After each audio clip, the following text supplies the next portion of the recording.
Crucifixion by M.S. Harvey. "Get in line," the soldier shouted as I stumbled through the door. The heavy cross upon my back bent me toward the floor. My muscles ached with an agony that came from deep within, the crushing pain within my heart, a payment for my sin. I knew this day would be my last, and my punishment deserved. My darkened conscience still acknowledged that justice would be served. Solemnly we marched on up to the place they called the skull. The atmosphere was thick with hate, and the sky seemed strangely dull. How long the journey seemed that day, how bitter the crowd around. The hate and death that were to come echoed in every sound. The stones below my feet were sharp, and cut so deep therein, but nothing to that which I'd endure, the hurt that would begin.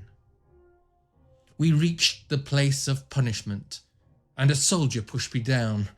The look of scorn upon his face showed in disapproving frown. They took the nails in their hands, and a stone for the driving force. The stone itself was rough and hard. The nails were blunt and coarse. They drove those nails right through my wrists, and a long nail through my feet. They lifted me on the cross up high, a death sentence to complete.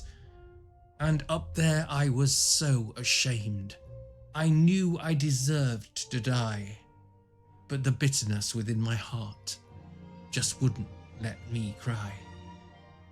And then I saw something below which made my blood run cold. No sight more hateful had I seen, or so difficult to behold.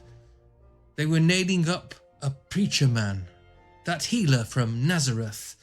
The one who'd raised a man to life was himself being put to death. He was lifted up by my side, and was so wretched a sight to see. The crowd hurled insults at this man, this Jesus from Galilee. They nailed a sign above his head, "The King of the Jews," it read. But surely he had committed no crime. So why did they want him dead? A madman? Yes, he could have been. But a criminal? Surely not. I'd heard this man teach some while ago. He didn't deserve what he got. "Save yourself," the crowd cried out, "and we will believe in you." And a robber on the other side hurled insults at him too. "Don't you fear God," I said to him, "for this punishment we deserve. But this man has done nothing wrong. He only sought to serve."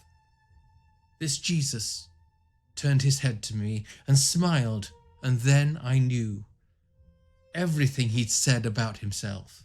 It really was all true. The sins that held on to my heart cried out, "Oh Lord, forgive. Though I must die here on this cross, with you I know I'd live. Remember me in your kingdom, Lord," I asked with repentant heart. His smile just seemed to pierce my pain and offer me a new start. "Today you will be with me in paradise." Those words dispelled my fear. I believed that what he said was true. My redemption was so near. "Father, forgive them," he cried to heaven, "for they don't know what they do."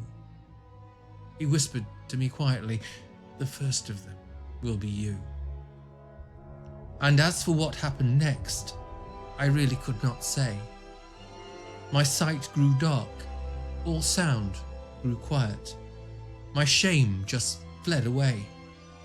But then a new sound greeted me. Divine singing emerged from night, and there he stood in glorious robe, shining with perfect light.